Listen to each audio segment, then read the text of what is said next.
प्रभु से जब भी आप कुछ मांगने जाते हैं तो आपको वो नहीं मिलता जो आपको चाहिए होता है। प्रभु आपको वो देते हैं जो आपके लिए सही होता है। नमस्ते दोस्तों, स्वागत है आपका एक नई सीरीज में जिसका नाम है गीता ज्ञान।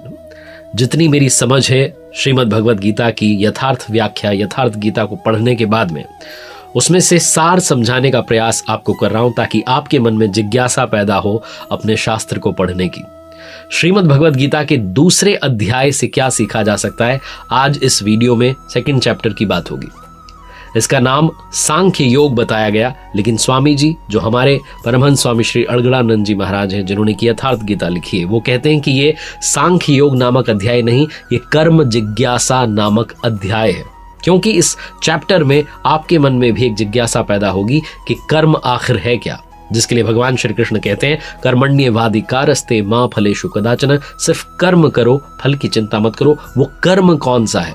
क्या ये वो कर्म है जो आप और हम डेली लाइफ में करते हैं, अपनी अपनी नौकरी बचाने के लिए, अपना व्यवसाय करने के लिए, अपने धंधे को और बड़ा करने के लिए, अपने बिजनेस को और आगे ले जाने के लिए? नहीं, ये कौन सा कर्म है, इसके बारे में भी इस चैप्टर में बात होती है। इस अध्याय की शुरुआत होती है जब धनुर्धर अर्जुन शोक कर रहे होते हैं, कह रहे होते हैं कि अगर मैं युद्ध करूंगा तो मुझे दुख प्राप्त होगा, अपनों को मार करके कैसे सुख प्राप्त हो सकता है। वाकई में अगर आप समझें तो अर्जुन को कौरवों को मारने में आपत्ति नहीं थी। उनको जो अपनी आंखों के सामने वो बुजुर्ग दिख रहे थे, जिसमें पितामह भीष्म थे, वो बुजुर्ग जिसमें आचार्य द्रोण थे, आचार्य कृपाचार्य थे, उनको मारने में अर्जुन को लग रहा था कि ये बड़ा मुश्किल होने वाला है। तो बुजुर्गों को कैसे मारा जा सकता है, कैसे इस युद्ध में आगे जाया जा सकता है, बहुत सारी रूढ़ियां जो थी उनका सहारा अर्जुन ने लेना शुरू किया। क्या अर्जुन घबरा चुके थे? बिल्कुल घबरा चुके थे। अब अर्जुन को जरूरत थी मोटिवेशन की, सच्चाई को जानने की। हालांकि उन्होंने बहुत सारे सिद्धांत बताए, बहुत सारी रूढ़ियां जो थी वो सामने लेकर आए, लेकिन अभी तक भगवान श्री कृष्ण ने कुछ कहा नहीं। वो इसी दूसरे अध्याय में अर्जुन की उन तमाम रूढ़ियों को मिटाने की कोशिश करते हैं, अर्जुन को बताने की कोशिश करते हैं कि सत्य क्या है और मिथ्या क्या है।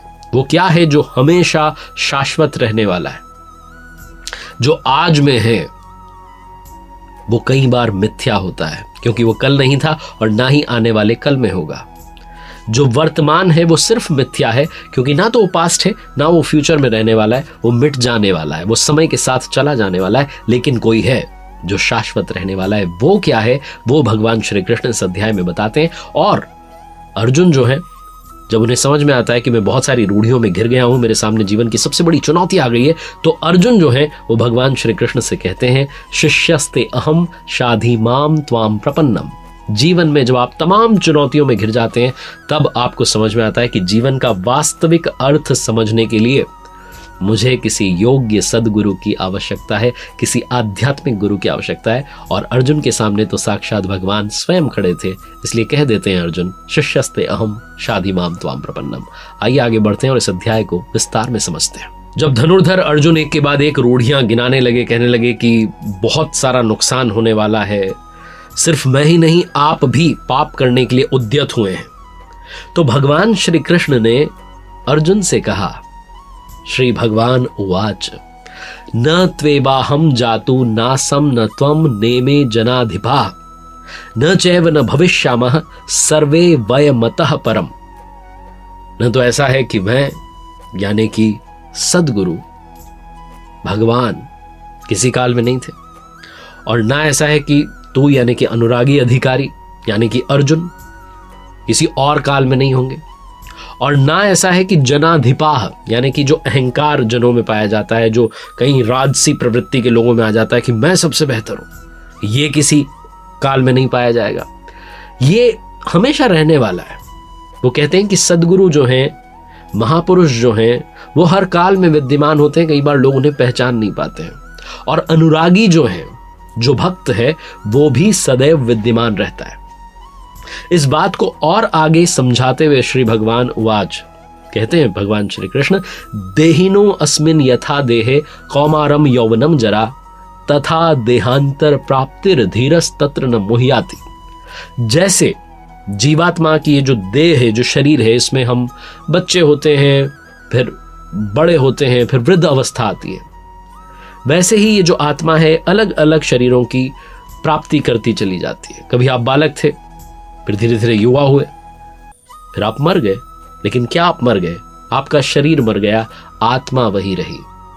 उस पर नए शरीर की कोई भी लेश मात्र भी दरार नहीं आती। वो जो आत्मा है, वो जो पुरुष है, वो एक ही है।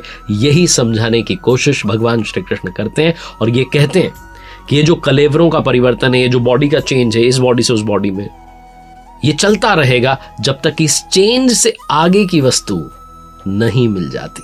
और आगे बढ़ने से पहले आपको बता दूं कि सिर्फ उन्हीं श्लोकों के अर्थ समझाने की कोशिश कर रहा हूं विस्तार में जिनमें इस चैप्टर का सार छुपा हुआ है। अगर आप घर बैठे डिटेल में पढ़ना चाहते हैं तो स्वामी जी की यथार्थ गीता, आप यथार्थगीता.com ये वेबसाइट है, इसका लिंक आपको डिस्क्रिप्शन कमेंट बॉक्स में मिलेगा, मंगवा सकते हैं। किसी भी भाषा में आप घर बैठ करके पढ़ सकते हैं। अब आगे बढ़ते हैं। भगवान श्री कृष्ण थोड़ा और समझाने की कोशिश करते हैं अपने सखा, अपने मित्र, अपने शिष्य अर्जुन को। भगवान श्री कृष्ण कहते हैं, श्री भगवान उवाच मात्रा स्पर्शास्तु कौन्तेय शीतोष्ण सुख दुग्धाः आगमा पायिनो अनित्यांस स्तांस्ति तिक्षस्व भारत। वो कहते हैं कि अर्जुन, सुख दुख सर्दी और गर्मी को देने वाले जो इंद्रियों के विषयों के संयोग हैं, ये क्षण भंगुर है, तो इनका त्याग कर। अर्जुन जो था वो इन सब को लेकर के, जो इंद्रियों के विषयों के सुख हैं, इनको स्मरण करके ही विकल हो रहा था कि ये सब छूट जाएगा। तो भगवान श्री कृष्ण समझाते हैं कि क्षणिक हैं, झूठे हैं, नाशवान हैं, ये हमेशा नहीं रहने वाले। ना तो विषयों का संयोग हमेशा रहेगा, ना इंद्रियों में क्षमता रहेगी इन विषयों का सुख भोगने की। ये सब टेम्पररी है, ये समझाने की भगवान श्री कृष्ण कोशिश करते हैं, बताते हैं। लेकिन आप इस श्लोक में समझिए कि जो कुरुक्षेत्र, जहां कहा जाता है कि बहुत कम समय में युद्ध हो गया, क्या वहां इतने सारे मौसम आ गए कि अर्जुन को ये सब सहना पड़ रहा है? भगवान कह रहे हैं कि तो इसको सहन कर, सर्दी को, गर्मी को। असल मायने में ये जो युद्ध है, ये गीतोक्त युद्ध जो है, ये बाहरी युद्ध नहीं है। ये आपके अंदर हृदय में जो विकार हैं, जो अच्छाई में बुराई में लड़ाई चल रही है, ये युद्ध उसका है। जैसा कि मैंने पहले चैप्टर में बताया था कि अर्जुन जो है वो अनुरागी का प्रतीक है, वो भक्त का प्रतीक है, जो भगवान के दर्शन पाने के लिए विकल है, उसका प्रतीक है। जब आप प्रभु को पाने के लिए निकल पड़ते हैं, दर्शन करने के लिए निकल पड़ते हैं, तो बहुत सारे विकार आते हैं, बहुत सारे योद्धा आते हैं। वो विकार, वो जो बुराइयां हैं, वो सामने आती हैं और फिर आपको अर्जुन बनकर के उनका वध करना होता है, उन्हें मिटाना होता है और अच्छाई की तरफ जाना होता है। आगे भगवान श्री कृष्ण कहते हैं कि अर्जुन, दुख सुख को समान समझने वाले, जिस पुरुष को इंद्रियों और विषयों के संयोग डिस्टर्ब नहीं कर पाते, वो अमृत तत्व की प्राप्ति करता है। अब ये जो अमृत है, एक नई चीज आ गई। अभी तक अर्जुन को लग रहा था कि युद्ध का अगर रिजल्ट आएगा तो या तो स्वर्ग मिलेगा, या धरती मिल जाएगी, या मर जाएंगे। लेकिन भगवान श्री कृष्ण कहते नहीं, ना स्वर्ग मिलेगा, ना पृथ्वी मिलेगी, बल्कि अमृत मिलेगा। सच क्या है, झूठ क्या है, सत्य क्या है, असत्य क्या है, इसी को समझाते हुए भगवान श्री कृष्ण ने दूसरे अध्याय में कहा, श्री भगवान उवाच अंतवंत इमे देहा नित्यस्य योक्ता शरीरिणः अनाशिनो अप्रमेयस्य तस्माद्युध्यस्व भारत। अविनाशी, अप्रमेय, नित्य स्वरूप आत्मा के जितने सारे शरीर हैं, सब नाशवान हैं, इसलिए अर्जुन तो युद्ध कर। आत्मा विनाशी है, जिसका तीनों काल में, फ्यूचर, पास्ट, प्रेजेंट, कोई नाश नहीं कर सकता। ये सच है, ये सत्य है। शरीर जो है, ये आज है, कल नहीं है, और कल नहीं था। ये असत है, ये सिर्फ एक मिथ्या है, भ्रम है, जिसका तीनों कालों में अस्तित्व नहीं है। ये नष्ट हो जाएगा, गायब हो जाएगा। आगे कहते हैं, न जायते मृते वा कदाचि नायम भूत्वा भविता वा न भूयः अजो नित्यः शाश्वतो अयम पुराणो न हन्यते हन्यमाने शरीरे। आत्मा जो है, ये किसी भी काल में न तो जन्मता है, न मरता है, सिर्फ वस्त्र बदलता रहता है, क्योंकि ये आत्मा होकर के कुछ और होने वाला नहीं है। यह जन्मा है, नित्य है, शाश्वत है, पुरातन है। शरीर के नाश होने पर भी इसका नाश नहीं होता। आप और हम आत्मा के उपासक हैं। इस दुनिया में आप और हम अगर आत्मिक पथ पर चल पड़े हैं तो हम सनातनी बन चुके हैं, क्योंकि ये शाश्वत रहने वाली है। इस दुनिया में जो कोई भी जिस किसी भी धर्म में है, अगर एक आत्मा का उपासक है तो वो सनातन का उपासक है, वो आत्मा का उपासक है। इसी को आगे समझाते हुए भगवान श्री कृष्ण कहते हैं, वासांसी जीर्णानि यथा विहाय नवानि गृह्णाति नरोपराणि तथा शरीराणि विहाय जीर्णा न्यन्यानि संयाति नवानि देहि। जीर्णानि वासांसी, जीर्ण शीर्ण पुराने कपड़ों को त्याग करके, जैसे हम नए कपड़े पहन लेते हैं, ठीक वैसे ये जो जीवात्मा है, जो आत्मा है, ये शरीरों को त्याग करके दूसरे नए शरीर को धारण कर लेती है। आप कहेंगे जीर्ण यानी कि खराब होने पर, अगर नया शरीर धारण करना है तो बच्चे क्यों मर जाते हैं? वो तो आते से ही मर जाते हैं, कई बार एक दिन में बच्चा मर जाता है। ये जो वस्त्र है इसको तो और डेवलप होना चाहिए था, ये खराब होता, जीर्ण होता, फटने लगता, तब शायद मृत्यु होनी चाहिए थी, ऐसा लोग सोचेंगे। स्वामी जी यथार्थ गीता में कहते हैं कि जब संस्कार जीर्ण होने लगते हैं ना तो शरीर छूट जाता है। शरीर हमारा संस्कारों पर आधारित है। अगर आपके संस्कार अगले पल के नहीं है तो आपको कोई रोक नहीं सकता, आप चले जाएंगे। एक श्वास ज्यादा नहीं जी सकता। ये जो पुरुष है ये जैसा निश्चय वाला होता है वैसा ही यहां से मरकर जाने पर होता है। अपने संकल्प से जो शरीरों में पुरुष उत्पन्न होते हैं, अपने संकल्प से बनाए हुए जो संस्कार हैं उनसे आप आगे बढ़ते हैं। आप जिस तरीके के कर्म करते जा रहे हैं उसी तरीके के संस्कार बनाते जा रहे हैं। आगे भगवान श्री कृष्ण कहते हैं, नैनम छंदन्ति शस्त्राणि नैनम दहति पावकः न चैनम क्लेदन्त्य पापो न शोषयति मारुतः। इसके बारे में भगवान श्री कृष्ण कहते हैं कि इस आत्मा को शस्त्र भी नहीं काट सकते, अग्नि इसको जला नहीं सकती, जल इसे गीला नहीं कर सकता, वायु इसे सुखा नहीं सकती। ये अछेद्य है, इसको छेदा नहीं जा सकता। ये अदहाय है, इसको जलाया नहीं जा सकता। ये अक्लेद्य है, इसको गीला नहीं किया जा सकता। आकाश इसे अपने में समाहित नहीं कर सकता। ये सर्वव्यापक है, अचल है, स्थिर रहने वाली है और सनातन है। अर्जुन ने कहा था कुल धर्म सनातन है। भगवान श्री कृष्ण दूसरे अध्याय में समझाते हैं कि आत्मा सनातन है। अगर तुम आत्मा के उपासक बनते हो तो तुम सनातन के उपासक बनोगे, सही रास्ते पर चल निकलोगे।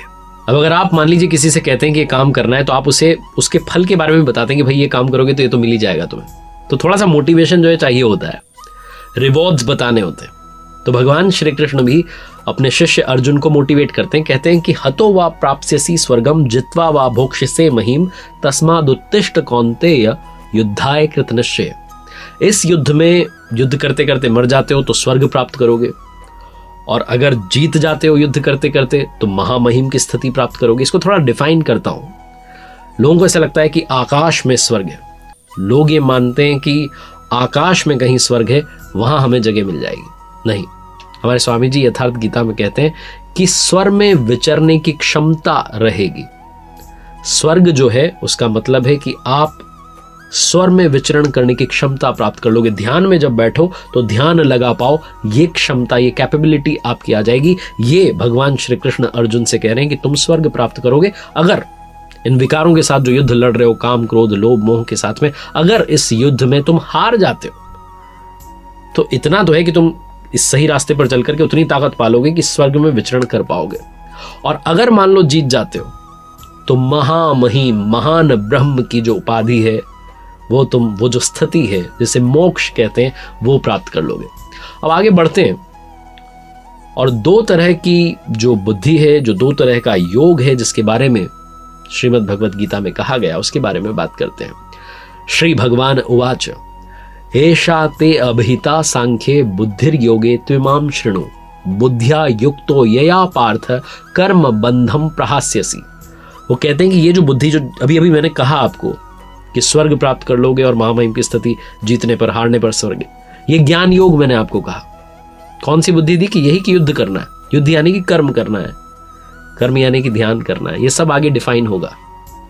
और ज्ञान योग में सिर्फ इतना है कि अपनी स्थिति को आप उसका आंकलन कर लें, एनालाइज कर लें कि अभी यहाँ पर खड़ा हूँ, यहाँ पहुँचना है, यहाँ से यहाँ की दूरी तय करनी है, लाभ हानि इसमें है, ये सब आप डिफाइन कर लें। ये जो है ये ज्ञान योग होता है।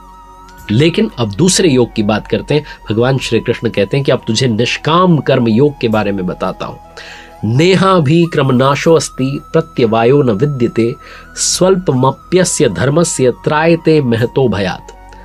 निष्काम जो कर्म है, निष्काम कर्म योग, जिसमें सिर्फ कर्म करना है, फल की चिंता नहीं करनी है, उसमें बीज का नाश नहीं होता। आप सिर्फ चल दें, आप सिर्फ चल दें तो प्रकृति में कोई क्षमता नहीं, ऐसा कोई अस्त्र नहीं कि उस सत्य को मिटा दे। कुछ समय के लिए पर्दा डल सकता है लेकिन वो पर्दा फिर से हट जाएगा। आप अगर एक बार सही रास्ते पर आ गए तो आप अनेक जन्म संसिद्ध स्ततो याति पराम गतिम। 6ठे अध्याय में भगवान श्री कृष्ण कहते हैं कि कर्म अगर एक बार उसका बीज अगर डल गया तो बहुत सारे जन्मों के बाद में वहां जाकर के खड़ा कर देता है, जिसे परम धाम कहते हैं, जिसे मोक्ष कहते हैं। बहुत सारे लोगों को लगता है कि ज्ञान योग में तो अहम ब्रह्मास्मि बस यही मान लेना है। ऐसा नहीं है। ये दोनों जो योग हैं, दोनों में ही आपको कर्म करना है, दोनों में ही आपको युद्ध लड़ना है, दोनों में ही आपको ध्यान करना है। और अब मैं आपको वो श्लोक बताता हूं जिसके बारे में बहुत लोगों ने बात की है। अलग अलग जगहों पर इसे कोट किया जाता है, लेकिन यथार्थ इसका मतलब क्या है, इसकी व्याख्या क्या है? श्री भगवान उवाच कर्मण्येवाधिकारस्ते मा फलेषु कदाचन मा कर्म फल हेतुर्भुर्मा ते संगो अस्त्व कर्मणि। हे अर्जुन, तेरा कर्म करने में अधिकार है, फल में नहीं। ये कई बार आपने सुना होगा कि सिर्फ कर्म पर ध्यान दीजिए, फल पर नहीं। लेकिन ये जो श्लोक है, ये जो बात है, ये कही गई है निष्काम कर्म योग के बारे में। निष्काम कर्म योग के बारे में कहा गया कि सिर्फ कर्म करने पर ध्यान दो, फल की चिंता मत करो, उस पर मुझे छोड़ दो। मेरे बारे में सोचना शुरू करोगे, उसके बाद भूल जाओ, फल तुम्हें मिलेगा। ये बताने की कोशिश की गई है, ना कि हर कर्म के बारे में यह बात हो रही है। बहुत सारे लोग इस कोट को बहुत जगहों पर लगाते हैं, बोलते हैं कि कर्म करो, फल की चिंता मत करो। सांसारिक मोह माया के जो काम आप कर रहे हैं, जो बिजनेस आप चला रहे हैं, आप नौकरी कर रहे हैं, वहां आपको फल की चिंता करनी होगी। फल की चिंता नहीं करेंगे तो शायद आप अच्छा काम नहीं कर पाएंगे, अपने आप को, अपने स्किल्स को सुधार नहीं पाएंगे।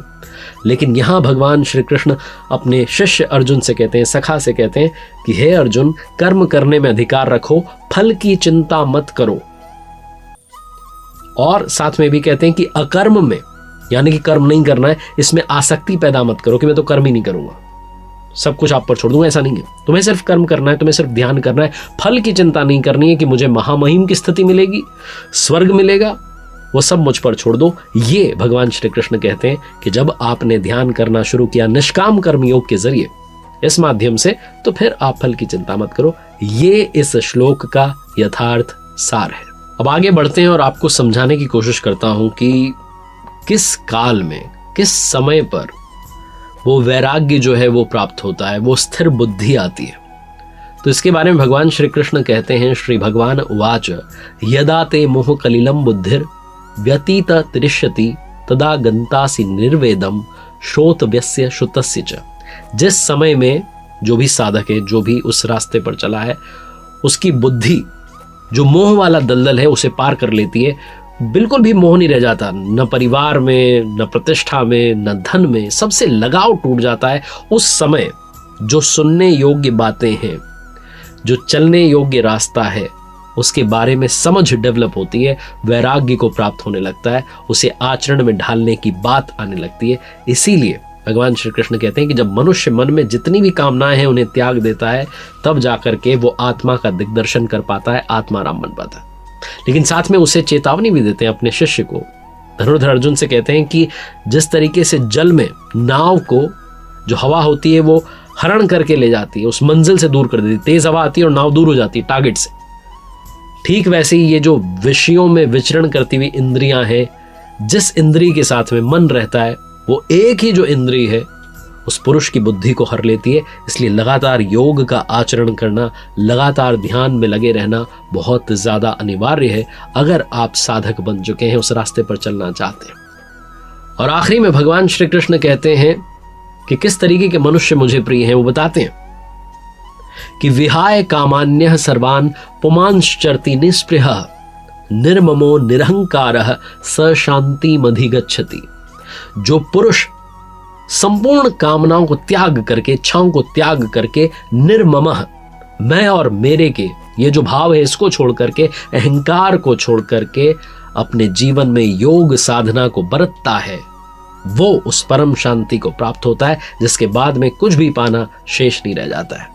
तो जो दूसरा अध्याय है, जिसे सांख्य योग नाम दिया गया, यथार्थ गीता में आप पढ़ेंगे और समझेंगे कि इसका नाम कर्म जिज्ञासा क्यों होना चाहिए, क्योंकि इस अध्याय के अंत में आते आते आपके और हमारे मन में वो इच्छा, वो जिज्ञासा पैदा हुई है कि आखिर ये कर्म क्या है जिस पर चल करके, जिस रास्ते पर चल करके प्रभु के दर्शन प्राप्त किए जा सकते हैं, आत्मा को परमात्मा बनाया जा सकता है। अगले हफ्ते, अगले बुधवार को सुबह 9:30 बजे कोशिश करूंगा तीसरे अध्याय के बारे में आपको बताने की। आज के लिए गीता ज्ञान के दूसरे अध्याय में इतना ही। प्रभु की कृपा आप सभी पर सदैव बनी रहे।